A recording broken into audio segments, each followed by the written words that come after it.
ويصلي على رسوله الكريم. أما بعد، أعوذ بالله من الشيطان الرجيم. بسم الله الرحمن الرحيم. ربي اشرح لي صدري ويسر لي أمري واحلل عقدة من لساني يفقهوا قولي واجعل لي وزيرا من أهلي. رب زدني علما رب زدني علما. اللهم فقهنا في الدين اللهم فقهنا في الدين. اللهم إني أسألك علما نافعا وعملا متقبلا ورزقا طیبا. آمین ثم آمین. آج انشاءاللہ ہم آیت نمبر 100 سے 141 تک سنیں گے، اور یہ ہمارا پہلے پارے کا لاسٹ لیکچر ہے، تو انشاءاللہ ابھی ہم شروع کرتے ہیں. کیا ہمیشہ ایسا ہی نہیں ہوا کہ جب بھی ان لوگوں نے کوئی پختہ عہد کیا تو ان میں سے ایک نہ ایک فریق نے اس کو پھینک دیا، بلکہ ان کے اکثر لوگ ایمان ہی نہیں لاتے. اور جب بھی ان کے پاس اللہ کی طرف سے کوئی رسول آیا، اس کی تصدیق کرنے والا جو ان کے پاس ہے، تو جن لوگوں کو کتاب دی گئی تھی ان میں سے ایک فریق نے اللہ کی کتاب کو اپنی پیٹھ پیچھے پھینک دیا، گویا کہ وہ جانتے ہی نہیں. تو یاد رکھیے، کتاب کو پیٹھ پیچھے پھینکنا کیا ہے؟ قرآن کو پڑھنے سے، سمجھنے سے، اس کے اوپر غور و فکر کرنے سے، اس پر عمل کرنے سے زیادہ اور چیزوں کو اہمیت دینا. ہم سب کو جائزہ لینا چاہیے کہ ہمارے دن کا، ہمارے ہفتے کا، ہمارے مہینے کا کتنا حصہ قرآن فہمی میں گزرتا ہے. کیونکہ جب تک قرآن کو سمجھے نہیں نا، تو پتہ نہیں چلتا اللہ تعالیٰ کیا فرما رہے ہیں. قرآن کی تلاوت اچھی بات ہے، ثواب کا کام ہے، لیکن مقصد پورا نہیں ہوتا اس سے. قرآن کا حفظ کرنا بڑی سعادت کی بات ہے، لیکن مقصد پورا نہیں ہوتا اس سے. قرآن کو سمجھنا، قرآن پر غور و فکر کرنا، یہ ہے وہ مقصد جس کے لیے قرآن آیا ہے. اور پھر غور و فکر کیوں؟ تاکہ یہ علم عمل میں ڈھل جائے اور زندگیاں اس کے مطابق ہو جائیں، ہماری زندگیوں سے اندھیرے نکل جائیں. اللہ تعالیٰ نے یہ کتاب اس لیے اتاری لِتُخْرِجَ النَّاسَ مِنَ الظُّلُمَاتِ إِلَى النُّورِ، تاکہ تم لوگوں کو اندھیروں سے روشنی کی طرف نکال لاؤ. تو قرآن سمجھنا ہم سب کے لیے لازم ہے، ہم سب کے لیے ضروری ہے. اور ایک دفعہ ترجمے سے پڑھ لینا کافی نہیں، اس کو دہراتے رہنا چاہیے. اور بہترین موقع ہے اب انشاءاللہ دورہ قرآن کے علاوہ ڈیلی کی جو آپ تلاوت کرتے ہیں، اگر لفظی ترجمہ قرآن سے آپ کریں تو اس کا فائدہ یہ ہوگا کہ آپ عربی پڑھتے جائیں گے. جیسے جن لوگوں نے خاص طور پر قرآن پہلے سے پڑھ رکھا ہے، ترجمہ یاد کر رکھا ہے لیکن بھول چکے ہیں، 50% بھول چکے ہیں یا 70% بھول چکے ہیں، تو اس کی یاد دہانی کے لیے وہ نیچے بھی نگاہ ڈال سکتے ہیں ساتھ ساتھ، یعنی تلاوت کرتے ہوئے میننگ بھی ساتھ ساتھ دیکھ سکتے ہیں. تو اس سے یہ ہے کہ انشاءاللہ آپ کا فریش ہو جائے گا. بہرحال سفیان ابن عیینہ کہتے ہیں کہ لوگوں نے اللہ کی کتاب کو ریشم و دیباج کے غلافوں میں داخل کر دیا، اس کو سونے اور چاندی کے ساتھ آراستہ کیا، لیکن اس پر عمل نہیں کیا. یہی ان کا کتاب کو پیٹھ پیچھے پھینک دینا ہے. یعنی ویسے اسے بہت قیمتی بنا دیا، لیکن جس مقصد کے لیے وہ کتاب آئی وہ نہیں پورا کیا. اور بنی اسرائیل خاص طور پر کس چیز کے پیچھے لگ گئے ذرا دیکھیے اور اپنا جائزہ لیجئے. وَاتَّبَعُوا مَا تَتْلُو الشَّيَاطِينُ عَلَى مُلْكِ سُلَيْمَانَ وَمَا كَفَرَ سُلَيْمَانُ وَلَكِنَّ الشَّيَاطِينَ كَفَرُوا يُعَلِّمُونَ النَّاسَ السِّحْرَ. اور اس کی بجائے انہوں نے پیروی کی اس کی جو سلیمان کی سلطنت میں شیاطین پڑھا کرتے تھے. اور سلیمان نے کفر نہیں کیا بلکہ شیطانوں نے ہی کفر کیا. کیا کفر تھا؟ وہ لوگوں کو جادو سکھاتے تھے. آج آپ دیکھیں لوگ قرآن کو چھوڑ کر، دین کی اصل تعلیم کو چھوڑ کر اگر قرآن پڑھتے بھی ہیں تو کبھی جادو میں استعمال کرنے کے لیے، کبھی کوئی ایسے وظیفے بتانے کے لیے کہ جس سے لوگوں کو نقصان پہنچے. اور اس کے پیچھے لگ گئے جو بابل میں 2 فرشتوں ہاروت اور ماروت پر اتاری گئی تھی، اور وہ دونوں کسی کو کچھ نہیں سکھاتے تھے جب تک یہ نہ کہہ دیتے کہ ہم تو صرف آزمائش ہیں، بس تم جادو کر کے کفر نہ کرو. بس لوگ ان دونوں سے ایسا جادو سیکھتے جس سے مرد اور اس کی بیوی میں جدائی ڈال دیں. آج آپ دیکھیں یہ مرض کتنا عام ہو چکا ہے. کتنی ہی خواتین ہیں جو اس کی وجہ سے سفر کرتی ہیں کہ کسی قریبی رشتہ دار، کسی قریبی دوست، کسی قریبی نے ہسبینڈ کے ساتھ ناچاکی کا جادو کر دیا کہ ان کی آپس میں نہ بنے، حسد کی بنا پر. تو آپ دیکھیے کہ یہ ٹریٹس بھی پچھلی امت میں تھے اور آج مسلمانوں کے اندر بھی یہ چیز پائی جاتی ہے کہ ہم کسی کی نعمت کو دیکھ کے خوش نہیں ہوتے، اور یہی حسد ہے، اور یہ حسد ایمان کے منافی ہے. متقی وہ ہوتا ہے جو دل کا بھی صاف ہوتا ہے، وہ دل میں کسی کے خلاف کوئی گرج، بیر، حسد کچھ نہیں رکھتا، وہ سب کو معاف کر دیتا ہے. ہاں، کسی نے جو تکلیف دی اس کی تکلیف محسوس کرتا ہے، کیونکہ بعض لوگوں کو جب میں کہتی ہوں نا معاف کر دیں تو کہتے ہیں وہ تکلیف نہیں بھولتی، وہ تو ہوتی رہے گی. معاف کرنا ایک الگ کام ہے اور تکلیف محسوس کرنا دوسری بات ہے. وہ تو جتنی دفعہ تکلیف محسوس ہوگی اتنی دفعہ اجر ہی ملے گا، وہ تو آپ کے اجر کو بڑھانے کے لیے محسوس ہوتی رہتی ہے. اور جتنی دفعہ تکلیف محسوس ہوگی انا للہ پڑھیں گے تو پہلی دفعہ جو چوٹ لگی تھی اور انا للہ پڑھا تھا اور ڈھیروں اجر سمیٹ لیا تھا، وہ اجر پھر سے واپس آئے گا اور اجر ملے گا اور اجر ملے گا. اس لیے کسی بھی انسان کی طرف سے اگر آپ ہرٹ ہوئے ہو تو اس ہرٹ ہونے پر پریشان نہ ہو. یہ تو انسانی فطرت کا خاصہ ہے نا کہ چوٹ لگے تو درد تو ہوتی ہے. پرانے زخموں میں بھی درد نکل آتی ہے جب برسات کا موسم ہوتا ہے تو پھر سے ابھر آتے ہیں. تو اسی طرح مختلف سچویشنز میں انسان کے اندر وہ دل کے جذبات اور دل کے خیالات کسی خاص چیز کو دیکھ کر ٹریگر ہو جاتے ہیں اور انسان دکھ محسوس کرنے لگتا ہے. لیکن ایسے انسان کا دل نرم ہوتا ہے. یہ تکلیفیں اور دکھ ہمیں نرم کر دیتے ہیں. لیکن مومن بغض نہیں رکھتا، حسد نہیں رکھتا، وہ کسی پہ جادو کرنے اور کسی پہ کوئی ایسی مصیبت مسلط کرنے کی سوچ بھی نہیں سکتا. پھر فرمایا اور وہ اللہ کے حکم کے سوا اس سے کسی کو کچھ بھی نقصان نہیں دے سکتے تھے، اور وہ ایسی چیز سیکھتے جو ان کو نقصان نہیں پہنچاتی اور کچھ فائدہ نہ دیتی. اور بنو اسرائیل جانتے تھے کہ جس نے ایسی چیز کو خریدا اس کا آخرت میں کچھ حصہ نہیں، اور یقیناً کتنی بری تھی وہ چیز جس کے بدلے انہوں نے اپنی جانوں کو بیچ ڈالا. کاش وہ جانتے ہوتے. تو یاد رکھیے کہ جادو اپنا اثر رکھتا ہے لیکن باذن اللہ. تو ہمیں اس چیز کے پیچھے پڑنے کے بجائے کہ کس نے جادو کیا ہے، یہ کوئی جادو نہ کر دے یا خوف زدہ رہیں یا ڈرے ڈرے رہیں، اس کے لیے ضروری ہے اپنی پروٹیکشن کر لیں. جب سردی آتی ہے تو آپ کیا کرتے ہیں؟ گرم کپڑے پہن لیتے ہیں. گرمی آتی ہے تو آپ ٹھنڈا کا انتظام کر لیتے ہیں. تو جب لوگوں کا حسد محسوس ہو تو اپنی پروٹیکشن کے لیے دعائیں پڑھ لیں. صبح شام کے اذکار اور دیگر جو دعائیں ہیں، حفاظت کی آیت الکرسی ہے، رات کو سونے کے اذکار ہیں، ان کی پابندی کریں. کچھ بھی ہو اللہ کا ذکر نہ بھولیں. اللہ کا ذکر ایک محفوظ قلعے کی طرح ہے. جب انسان اللہ کا ذکر کرتا ہے تو پروٹیکشن میں آتا ہے، ایک فورٹ میں آ جاتا ہے، قلعے میں آ جاتا ہے اور شر سے محفوظ ہو جاتا ہے. کوئی آپ کو کچھ بھی نقصان نہیں دے سکتا. تو بی کانفیڈنٹ. اور اگر وہ ایمان لاتے، نہیں جادو کرنے کی بجائے ایمان لاتے، تقوی اختیار کرتے، تو ضرور اللہ کے ہاں کہیں اچھا ثواب پاتے. کاش وہ جانتے ہوتے.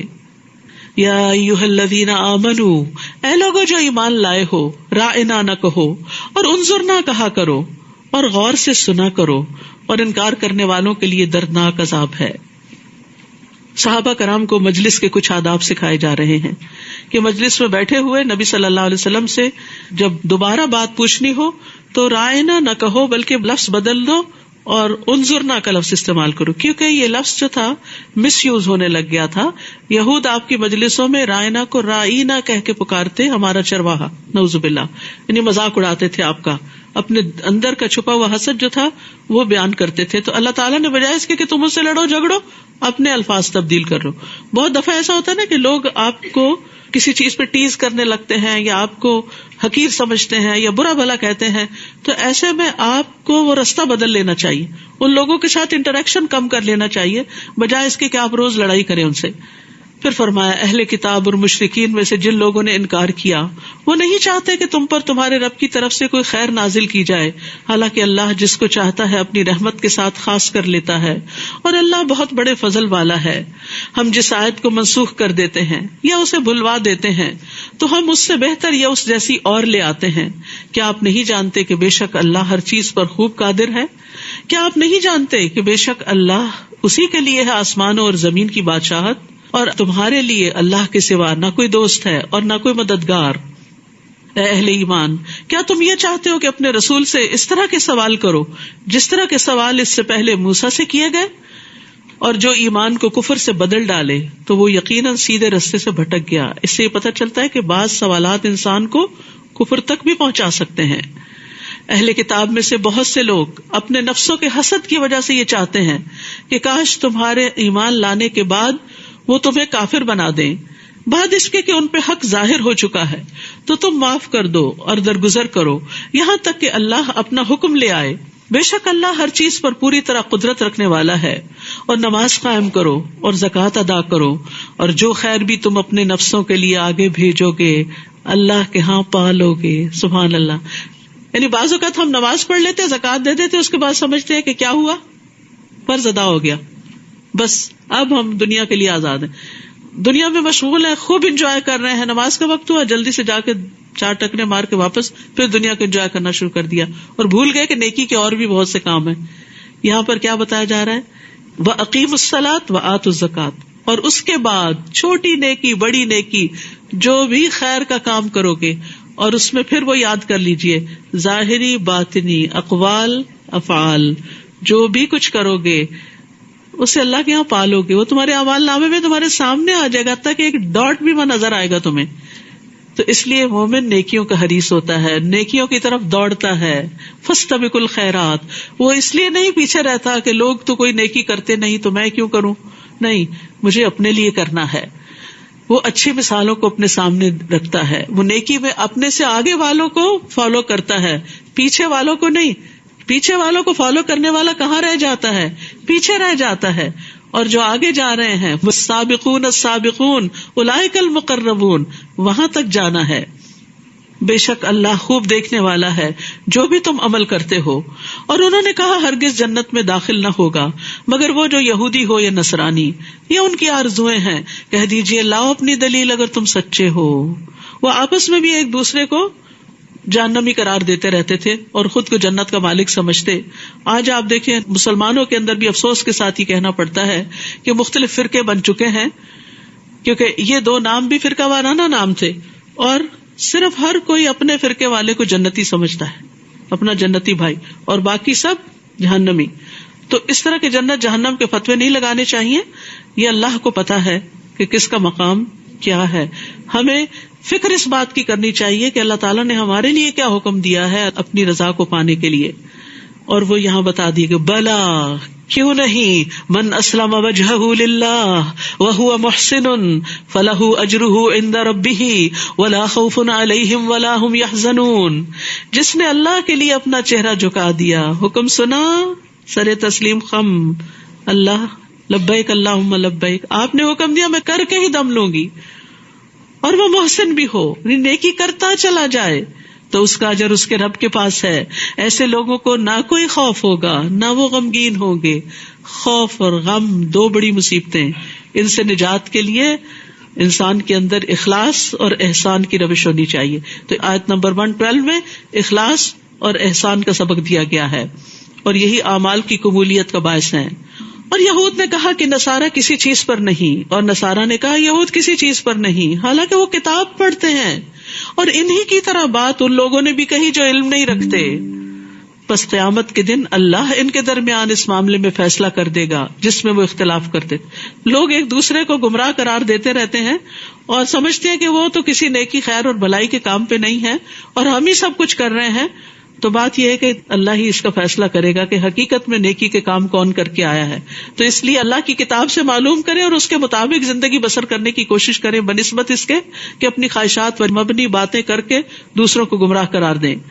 اور اس سے بڑھ کر ظالم اور کون ہوگا جو اللہ کی مسجدوں میں اس کا نام ذکر کیے جانے سے روکے اور ان کی ویرانی کے لیے کوشاں ہو. یہی وہ لوگ ہیں کہ ان کو زیب نہیں دیتا کہ وہ ان میں داخل ہوتے مگر ڈرتے ہوئے. ان کے لیے دنیا میں رسوائی ہے اور آخرت میں ان کے لیے بہت بڑا عذاب ہے. تو انسان کو دنیا اور آخرت کی رسوائی سے بچنے کی دعا کرنی چاہیے. اللہم احسن عاقبتنا فی الامور کلہا واجرنا من خزی الدنیا وعذاب الآخرہ. تو یاد رکھیے یہاں تنبیہ کی گئی ہے کہ اللہ کی مسجدوں میں اللہ کا نام لیا جائے, اللہ کا ذکر کیا جائے, اور اس میں ایسے کام نہ کیے جائیں کہ جس سے مسجدیں ویران ہوں. آپس کے جھگڑے اور لڑائی اور ایک دوسرے کو نیچا دکھانا کہ جس کی وجہ سے لوگ بد دل ہو کر مسجد جانا ہی چھوڑ دیں. اور اللہ ہی کے لیے ہے مشرق اور مغرب, تو جس طرف بھی تم رخ کر لو بس ادھر ہی اللہ کا چہرہ ہے. بے شک اللہ وسعت والا اور بہت علم والا ہے. اور انہوں نے کہا کہ اللہ نے بیٹا بنایا ہے, پاک ہے وہ، بلکہ اسی کے لیے ہے جو آسمانوں اور زمین میں ہے، وہ سب اس کی فرما برداری کرنے والے ہیں. سبحان اللہ. ہر چیز اللہ کا کہنا مانتی ہے. اپنے آپ سے پوچھیں ہم کیا ایسے ہیں؟ ہم بھی ماننے والوں میں شامل ہیں. وہی آسمانوں اور زمین کا نئے سرے سے پیدا کرنے والا ہے، اور جب وہ کسی کام کے کرنے کا فیصلہ کر لیتا ہے تو صرف یہی کہتا ہے کن فیکون، ہو جا، اور وہ ہو جاتی ہے. یہ ہے اللہ کی طاقت، اور اس کے برابر کوئی بھی نہیں، کوئی اور ایسا نہیں کر سکتا. اور ان لوگوں نے کہا جو علم نہیں رکھتے کہ اللہ ہم سے کلام کیوں نہیں کرتا، یا ہمارے پاس کوئی نشانی ہی کیوں نہیں آ جاتی. اسی طرح کی بات ان لوگوں نے کہی جو ان سے پہلے تھے. ان سب کے دل آپس میں ملتے جلتے ہیں. بے شک ہم نے نشانیاں بیان کر دی ہیں ان لوگوں کے لیے جو یقین رکھتے ہیں. انا ارسلناک بالحق بشیرا ونذیرا وَلَا تُسْأَلُ عَنْ أَصْحَابِ الْجَحِيمِ. بے شک ہم نے آپ کو حق کے ساتھ خوشخبری دینے والا اور ڈرانے والا بنا کر بھیجا. یہ ہے محمد صلی اللہ علیہ وسلم، جو اچھا کرنے والوں کو خوشخبری سناتے ہیں اور برا کرنے والوں کو ڈراتے بھی ہیں. کیوں ڈراتے ہیں؟ تاکہ وہ برائی سے باز آ جائیں. اور ساتھ یہ بتایا گیا کہ اصحاب الجحیم جہنم والوں کے بارے میں آپ سے نہیں پوچھا جائے گا کہ وہ وہاں کیوں پہنچے. اور یہود و نصارہ آپ سے ہرگز راضی نہ ہوں گے جب تک کہ آپ ان کی ملت کی پیروی نہ کریں. کہہ دیجئے بے شک اللہ کی ہدایت ہی اصل ہدایت ہے. یعنی یہ دراصل 2 فرقہ وارانہ نام تھے. آج بھی آپ دیکھیں مسلمانوں کے اندر ہر فرقہ اپنی طرف بلاتا ہے کہ تب تم ہدایت پہ ہوگے جب ہمارے طریقے پہ آ گئے. تو اللہ تعالیٰ کیا فرماتے ہیں؟ قل ان ھدی اللہ ھو الھدی. کہہ دیجئے اللہ کی ہدایت دراصل ہدایت ہے، یعنی اللہ کی کتاب اور سنت یہ دراصل ہدایت ہے. اور اگر آپ نے اپنے پاس علم آ جانے کے بعد ان کی خواہشات کی پیروی کی، یعنی لوگوں کی باتوں پہ چلتے رہے، تو آپ کے لیے اللہ کی طرف سے نہ کوئی دوست ہوگا نہ کوئی مددگار. تو علم آنے کے بعد خواہش نفس کی پیروی نہیں کرنی چاہیے. اور خواہش کے پیچھے چلانا یہ شیطانی جال ہوتا ہے دراصل. اور اس کی علامات کیا ہوتی ہیں کہ کوئی شخص شیطان کے پھندے میں پھنس چکا ہے؟ نمبر 1، وہ نعمتوں پر مغرور ہوتا ہے. نعمتوں پہ بڑا غرور ہوتا ہے اس کو کہ میرے پاس یہ اور یہ ہے، چاہے وہ علم کا غرور ہو، چاہے مال کا ہو، چاہے حسن کا، یہ ناپسندیدہ ہے. نمبر 2، اللہ کے عطیے پر فخر کرتا ہے، یعنی بوسٹنگ بھی کرتا ہے. نمبر 3، اللہ کے بندوں پہ تکبر کرتا ہے، ان کو حقیر سمجھتا ہے. اور نمبر 4، اللہ کا حکم ماننے کے بجائے اپنی منمانی کرتا ہے، اپنی مرضی پہ چلتا ہے. الذین آتیناہم الکتاب یتلونہ حق تلاوتہ اولئک یؤمنون بہ ومن یکفر بہ فاولئک ھم الخاسرون. جن لوگوں کو ہم نے کتاب دی وہ اس کی تلاوت کرتے ہیں جیسا کہ اس کی تلاوت کرنے کا حق ہے، یہی لوگ اس پر ایمان رکھتے ہیں. اور جو اس کا انکار کرتے ہیں دراصل وہی لوگ خسارہ پانے والے ہیں. تو تلاوت کا حق کیا ہے؟ صرف اچھے مخارج اور تجوید سے پڑھنا ہی نہیں، بلکہ سمجھ کر پڑھنا، حلال کو حلال، حرام کو حرام ٹھہرانا، متشابہات پر ایمان اور محکم پر عمل کرنا. پھر فرمایا اے بنی اسرائیل یاد کرو میری اس نعمت کو جو میں نے تم پر انعام کی، اور بے شک میں نے تمہیں تمام جہان والوں پر فضیلت بخشی تھی. اور ڈرو اس دن سے جب کوئی نفس کسی کے کچھ کام نہ آئے گا، نہ کسی سے بدلہ قبول کیا جائے گا، نہ کوئی سفارش فائدہ دے گی، نہ ہی وہ مدد دیے جائیں گے. اور جب ابراہیم علیہ السلام کو اس کے رب نے چند باتوں کے ساتھ آزمایا تو اس نے ان کو پورا کر دکھایا. اللہ نے کہا بے شک میں تمہیں لوگوں کا امام بنانے والا ہوں، جو امتحان میں پاس ہو جاتا ہے وہی لیڈرشپ کے لائق ہوتا ہے. اس نے کہا اور میری اولاد میں سے. تو یہ ورثہ ٹرانسفر نہیں ہوتا. اللہ نے فرمایا میرا عہد ظالموں کو نہیں پہنچتا. اور جب ہم نے بیت اللہ کو لوگوں کے لیے لوٹ کر آنے کی جگہ اور امن کی جگہ بنایا اور حکم دیا کہ مقام ابراہیم کو نماز کی جگہ بنا لو، اور ہم نے ابراہیم اور اسماعیل سے عہد لیا کہ تم دونوں میرے گھر کو طواف کرنے والوں اور اعتکاف کرنے والوں اور رکوع کرنے والوں اور سجدہ کرنے والوں کے لیے پاک رکھو. مساجد کو پاک رکھنا چاہیے. اور جب ابراہیم علیہ السلام نے کہا اے میرے رب اس شہر کو امن والا بنا، اور اس کے رہنے والوں میں سے جو اللہ اور یوم آخرت پر ایمان لائیں ان کو پھلوں میں سے رزق عطا فرما. اللہ نے کہا جس نے کفر کیا میں اس کو بھی تھوڑا سا فائدہ دوں گا، پھر اس کو آگ کے عذاب کی طرف مجبور کر دوں گا، اور وہ کتنی بری جگہ ہے لوٹنے کی. اور جب ابراہیم اور اسماعیل علیہ السلام اس گھر کی بنیادیں اونچی کر رہے تھے، اللہ کا گھر تعمیر کر رہے تھے، پھر بھی دعا کر رہے تھے کیا اے ہمارے رب ہم سے یہ قبول کر لے، بے شک تو ہی خوب سننے والا خوب جاننے والا ہے. مومن عمل کرنے کے بعد قبولیت سے ڈرتا ہے، یا اللہ قبول بھی ہو جائے. اور اس میں ان دو عظیم الشان پیغمبروں کی عاجزی کی دلیل بھی ہے. ہمیں بھی نیکی کے بڑے سے بڑے کام کر کے ہمبل رہنا چاہیے. اے ہمارے رب ہم دونوں کو اپنا فرما بردار بنا, اور ہماری اولاد میں سے بھی ایک گروہ کو اپنا فرما بردار بنا, اور ہمیں ہماری عبادت کے طریقے دکھا, اور ہم پر مہربان ہو جا. بے شک تو ہی بہت توبہ قبول کرنے والا, نہایت رحم فرمانے والا ہے.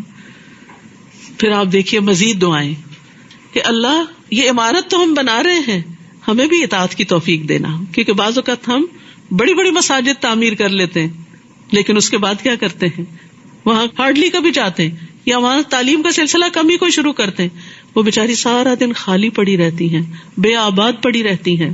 تو مسجد بنانا ہی بڑا کام نہیں, اس کو آباد کرنا بھی ایک کام ہے. اور پھر وہاں دعائیں مانگنا, عبادت کرنا, اللہ کا ذکر کرنا, اور خصوصاً توبہ کرنا. ابراہیم علیہ السلام ایک ویژنری تھے. وہ صرف اپنے وقت کے لیے دعا نہیں مانگ رہے تھے, وہ آنے والی نسلوں کے لیے دعا کر رہے تھے. کیا مانگ رہے تھے؟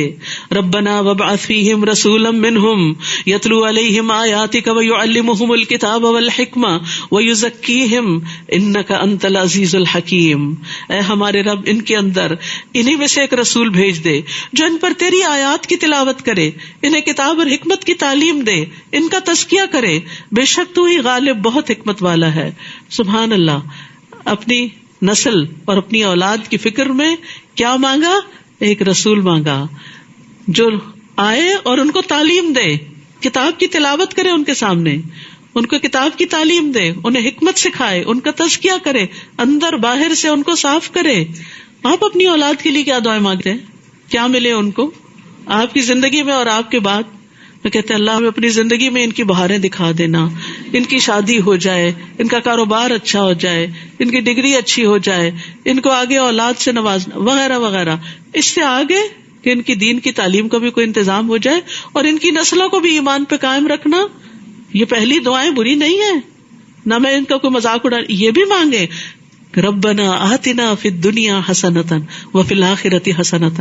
لیکن ابراہیم علیہ السلام نے اپنی اولاد کے مستقبل کی فکر کی کہ ان کے لیے تعلیم کا بندوبست ہو.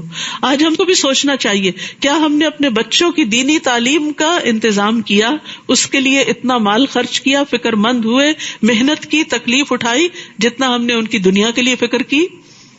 اور کون ہے جو ملت ابراہیم سے بے رغبتی کرے؟ اس طریقے سے کون پھرے مگر وہ جس نے خود کو احمق بنا لیا ہو, صرف دنیا کے پیچھے بھاگ رہا ہے. بے شک ہم نے اس کو دنیا میں بھی چن لیا تھا, اور یقیناً آخرت میں بھی وہ ضرور صالحین میں سے ہوگا. جب اس کے رب نے اس سے کہا فرما بردار ہو جا, اسلم, قال اسلمت لرب العالمین, تو اس نے کہا میں رب العالمین کے لیے فرما بردار ہو گیا. اور ابراہیم علیہ السلام نے اپنے بیٹوں کو اسی بات کی وصیت کی, اور یعقوب علیہ السلام نے بھی کیا کہا, یا بنی ان اللہ اصطفی لکم الدین فلا تموتن الا وانتم مسلمون. اے میرے بیٹو, بے شک اللہ نے تمہارے لیے یہ دین چن لیا ہے, بس تمہیں ہرگز موت نہ آئے مگر اس حال میں کہ تم مسلمان ہو. آج ہم سب کے لیے یہ دعا کتنی ضروری ہے کہ ہم اپنے بچوں کے لیے یہ دعا مانگیں, اور صرف دعا ہی نہ مانگیں بلکہ ان سے اس بات کا عہد لیں, ان کو اس بات کے لیے پریپیئر کریں کہ تم نے اس جگہ پر رہتے ہوئے اپنے ایمان کی حفاظت کرنی ہے, صرف اپنی نہیں, اپنے آئندہ آنے والی نسلوں کی بھی. اور یہ چیز بچپن سے ان کے اندر ڈالیں, ڈرل کریں, ان کے اندر ڈال دیں کہ اسلام کے بغیر نجات نہیں, کہ حالت ایمان میں موت آئے اور موت تک رب کی عبادت کرتے رہے, مرتے دم تک فرائض کی پابندی کرتے رہے. کیا بھلا تم موجود تھے جب یعقوب کے پاس موت حاضر ہوئی, جب انہوں نے اپنے بیٹوں سے پوچھا میرے بعد تم کس کی عبادت کرو گے؟ آپ نے کبھی پوچھا اپنے بچوں سے کہ ہمارے بعد کس کی عبادت کرو گے؟ انہوں نے کہا ہم آپ کے الہ اور آپ کے باپ دادا ابراہیم اور اسماعیل اور اسحاق علیہ السلام کے الہ کی عبادت کریں گے جو ایک ہی الہ ہے, اور ہم اسی کے فرما بردار ہیں. وَنَحْنُ لَهُ مُسْلِمُونَ. ابراہیم علیہ السلام نے کیا کہا تھا؟ اسلمت لرب العالمین. تو اولاد نے بھی کیا کہا؟ نحن له مسلمون. تلک امۃ قد خلت لها ما کسبت ولکم ما کسبتم ولا تسألون عما كانوا يعملون. یہ ایک جماعت تھی جو گزر چکی, اس کے لیے وہی ہے جو اس نے کمایا اور تمہارے لیے وہی ہے جو تم نے کمایا، اور تم سے سوال نہ کیا جائے گا اس کے بارے میں جو وہ عمل کرتے تھے. یعنی پہلے بزرگان تو گزر گئے اچھے کام کر کے، وہ تو اپنے ساتھ نیکیاں سمیٹ کر لے گئے. آج اگر ہم صرف اس پہ فخر ہی کرتے رہے کہ ہم ان کی نسل سے ہیں یا ان کی ملت سے ہیں یا ان کے طریقے پر ہیں، تو اتنا کافی نہیں جب تک کہ وہ کام نہ کریں جو انہوں نے کیے، اور سب سے پہلے اس توحید کا اعلان جو انہوں نے کیا. وَقَالُوا كُونُوا هُودًا أَوْ نَصَارَىٰ تَهْتَدُوا، اور انہوں نے کہا کہ یہودی یا نصرانی ہو جاؤ تو ہدایت پا جاؤ گے. جیسے آج مسلمان مختلف فرقوں کا نام لے کر کہتے ہیں کہ اس فرقے میں یا اس گروہ میں داخل ہو جاؤ تو ہدایت پاؤ گے. قُلْ بَلْ مِلَّةَ إِبْرَاهِيمَ حَنِيفًا وَمَا كَانَ مِنَ الْمُشْرِكِينَ، کہہ دیجئے بلکہ ابراہیم کا طریقہ جو یکسو تھے اور مشرکوں میں سے نہ تھے، توحید کا طریقہ، ایک اللہ کی عبادت کا طریقہ. قولوا، سب کہہ دو. قولوا، انہوں نے اپنے فالوور سے کہا سب کہو. آمنا، آپ پڑھ سکتے ہیں اس آیت کو سب مل کے پڑھیے. قولوا آمنا باللہ وما انزل الینا وما انزل الی ابراہیم واسماعیل واسحاق ویعقوب والاسباط وما اوتی موسیٰ وعیسیٰ وما اوتی النبیون من ربهم لا نفرق بین احد منہم ونحن له مسلمون. سب کہو کہ ہم اللہ پر ایمان لائے اور جو ہماری طرف نازل کیا گیا یعنی کتاب و سنت، اور جو ابراہیم اور اسماعیل اور اسحاق اور یعقوب اور ان کی اولاد کی طرف نازل کیا گیا، اور جو موسیٰ اور عیسیٰ علیہ السلام دیے گئے، اور جو دیگر انبیاء کو ان کے رب کی طرف سے دیا گیا، ہم ان میں سے کسی ایک کے درمیان کچھ فرق نہیں کرتے، سب کی عزت کرتے ہیں، سب کو رسول مانتے ہیں اور ہم اسی کے فرما بردار ہیں. آج اس پلانٹ پہ صرف مسلمان وہ امت ہیں کہ جو سارے کے سارے انبیاء کو مانتے ہیں، اور اسی سے دین مکمل ہوتا ہے. کسی ایک نبی کا بھی انکار سب کا انکار بن جاتا ہے. تو انبیاء علیہ السلام نے اپنے فالوورز کو، اپنی اولادوں کو صحیح ایمان لانا بھی سکھایا. فَإِنْ آمَنُوا بِمِثْلِ مَا آمَنْتُمْ بِهِ فَقَدْ اهْتَدَوْا، اور اگر یہ لوگ بھی اسی طرح ایمان لے آئیں جس طرح تم ایمان لے آئے ہو تو حقیقت میں وہ ہدایت پا جائیں گے. اور اگر وہ منہ پھیر لیں تو بے شک وہ ضد میں ہیں، اور عنقریب ان کے مقابلے میں اللہ ضرور آپ کو کافی ہو جائے گا، اور وہ خوب سننے والا، خوب جاننے والا ہے. صبغۃ اللہ ومن احسن من اللہ صبغہ ونحن له عابدون. اللہ کا رنگ یعنی اللہ کا دین یہ اپنا لو، اور اللہ سے بہتر رنگ کس کا ہو سکتا ہے؟ اللہ کے دین سے خوبصورت کون سا طریقے زندگی ہو سکتا ہے؟ اور ہم اسی کی عبادت کرنے والے ہیں.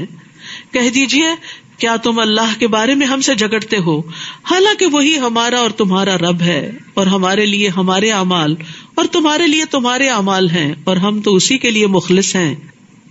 یا تم کہتے ہو کہ بے شک ابراہیم اور اسماعیل اور اسحاق اور یعقوب اور ان کی اولاد یہودی یا نصرانی تھے، یعنی کیا وہ کسی خاص فرقے سے تعلق رکھتے تھے؟ کہہ دیجئے کیا تم زیادہ جانتے ہو یا اللہ؟ اور اس سے بڑا ظالم اور کون ہوگا جو اس گواہی کو چھپا لے جو اللہ کی طرف سے اس کے پاس ہے. اور جو کچھ تم کرتے ہو اللہ اس سے ہرگز غافل نہیں. تلک امۃ قد خلت لہا ما کسبت ولکم ما کسبتم ولا تسألون عما کانوا یعملون. یہ ایک جماعت تھی جو گزر چکی، اس کے لیے وہی ہے جو اس نے کمایا، اور تمہارے لیے وہی ہے جو تم نے کمایا، اور تم سے سوال نہ کیا جائے گا اس کے بارے میں جو وہ عمل کرتے تھے. یہ آیت دوبارہ دہرائی گئی ہے. کیوں؟ کہ انسان دوسرے کے عمل پہ بھروسہ نہ کرے. یہ نہ کہ ہمارے ماں باپ بہت نیک تھے یا ہم محمد صلی اللہ علیہ وسلم کی امت میں سے ہیں. ہر انسان اپنے عمل کا جواب دہ ہے. انسان کو وہی ملے گا جو اس نے کمایا. کوئی کسی کا بوجھ نہیں اٹھائے گا. ہر نفس اپنے عمل کا بدلہ خود پائے گا. کسی سے دوسرے کے عمل کا سوال نہ ہوگا. کوئی انسان کسی دوسرے کا بوجھ نہیں اٹھائے گا. قیامت کے دن حسب نسب فائدہ نہ دے گا. وآخر دعوانا ان الحمد للہ رب العالمین. جزاکم اللہ خیرا کثیرا. ربنا آتنا فی الدنیا حسنۃ وفی الآخرۃ حسنۃ وقنا عذاب النار ربنا لا تزغ قلوبنا بعد اذ ہدیتنا وہب لنا من لدنک رحمۃ انک انت الوہاب ربنا ہب لنا من ازواجنا وذریاتنا قرۃ اعین واجعلنا للمتقین اماما اللهم انا نسألك من الخير كله عاجله وآجله ما علمنا منه وما لم نعلم ونعوذ بك من الشر كله عاجله وآجله ما علمنا منه وما لم نعلم اللهم انا نعوذ بك من جهد البلاء ودرك الشقاء وسوء القضاء وشماتة الأعداء ربنا تقبل منا انك انت السميع العليم وتب علينا انك انت التواب الرحيم وصلی اللہ تعالی علی خیر خلقہ محمد وعلی آلہ واصحابہ واہل بیتہ اجمعین برحمتک یا ارحم الراحمین الہی آمین۔ میں تمام بہنوں سے گزارش کروں گی کہ اس پارے کی کم از کم 3 ایکشن پوائنٹس اپنی ڈائریز میں لکھ لیجئے، اور کل بھی آپ اپنی ڈائری اور پین ضرور لائیے، کچھ نہ کچھ نوٹس ضرور لیجئے تاکہ رمضان۔ یہ بتائیے کہ کل کے پارے میں سے کون سی بات ایسی تھی جو گھر جا کر آپ کو دوبارہ یاد آئی؟ کیونکہ انسان پڑھتا تو بہت کچھ ہے لیکن سب کچھ یاد نہیں رہتا، تو کیا یاد رہا؟ جی ہاں، جب انسان اللہ اور اس کے رسول صلی اللہ علیہ وسلم کی نافرمانی کرتا ہے تو اللہ تعالیٰ بعض اوقات اس کو ایسے فتنے میں مبتلا کر دیتا ہے کہ جس سے وہ کسی ایسی چیز کی محبت میں گرفتار ہو جاتا ہے جو اس کے لیے وبال جان بن جاتی ہے۔ جی، خیر سے ہمیشہ خیر ہی نکلتی ہے، خیر سے شر نہیں نکلتا، اس لیے ہمیشہ خیر کے راستوں پر چلتے رہیں اور کبھی بھی مایوس نہ ہو، خواہ فوری نتیجہ نہ بھی نکلے۔ جی، ہمیں ہدایت کی دعا مانگنی چاہیے کیونکہ سب سے زیادہ نفع مند دعا ہدایت کی دعا ہے۔ جی، حضرت یعقوب علیہ السلام نے اپنی اولاد سے عہد لیا تھا، ہمیں بھی اپنی اولاد سے عہد لینا چاہیے کہ ہمارے بعد وہ کس دین پر رہیں گے، کس کی عبادت کریں گے۔ جی ہاں، یعنی آدم علیہ السلام کے کوئی بڑے بڑے گناہ نہیں تھے جن کی پاداش میں ان کو جنت سے نکالا گیا تھا، ایک نافرمانی تھی، ایک لقمہ تھا، جو ہی انہوں نے منہ میں ڈالا جنت کا لباس اتروا لیا گیا۔ تو ہمیں کبھی یہ نہیں سوچنا چاہیے یہ تو چھوٹا سا گناہ ہے، یہ تو معمولی سی بات ہے، اس سے کوئی فرق نہیں پڑے گا۔ جی، اخلاص اور احسان کی بات بھی ہوئی۔ ایک اور دعا مسلسل مانگیے اس سارے عرصے میں جب آپ قرآن مجید کا مطالعہ کر رہے ہیں کہ اللہ تعالیٰ ہمیں اخلاص اور قبولیت سے نواز، آغاز میں اخلاص اور اینڈ میں قبولیت، کہ جو ہم کر رہے ہیں خالص تیرے لیے کر رہے ہیں، کرتے رہیں، اور جب ہم کر لیں تو پھر تو اسے قبول بھی فرما۔ جیسے ابراہیم علیہ السلام نے اخلاص کے ساتھ کام کا آغاز کیا اور اس کے ساتھ قبولیت کی دعا بھی مانگی۔ جی، یعنی پتھروں کی مثال سے جو بات کی گئی تھی کہ بعض پتھر پانی جذب کرتے رہتے ہیں اور اپنے اندر جمع کرتے رہتے ہیں، پھر ایک مخصوص وقت آتا ہے کہ وہ پھٹتے ہیں تو ان کی خیر نکلتی ہے۔ بظاہر یوں لگتا ہے کہ جیسے یہ بس ہارڈ راک ہے اور اس سے کوئی خیر نکلنے والی نہیں، تو انسان کو کبھی بھی مایوس نہیں ہونا چاہیے۔ انسان کو دوسروں کے اعمال پر بھروسہ نہیں کرنا چاہیے، اپنے لیے خود کمائی کرنی چاہیے۔ جب علم آ جائے تو اس کے بعد خواہش نفس کی پیروی نہیں کرنی چاہیے، علم ہی کی پیروی کرنی چاہیے۔ جزاکم اللہ خیرن، مجھے بے حد خوشی ہوئی کہ آپ نے کی پوائنٹس یاد رکھے۔ یہی وہ چیزیں ہیں کہ جن کو عام روزمرہ زندگی میں ہمیں وقتاً فوقتاً استعمال کرنے کی ضرورت رہتی ہے۔ اگر یہ باتیں یاد رہ جائیں تو انسان کے عمل میں یقیناً تبدیلی آتی ہے اور عمل کے وقت عمل آسان ہو جاتا ہے، کیونکہ صرف علم حاصل ہی نہیں کرتے جانا، صرف چٹیل پتھر ہی نہیں بننا کہ بارش تیز پڑتی رہے اور وہ سارا دھل کے صبح تک خشک ہو جائے، نہیں، اس میں سے کچھ نہ کچھ جذب ہو جائے اور پھر وقت پڑنے پر باہر بھی نکلے۔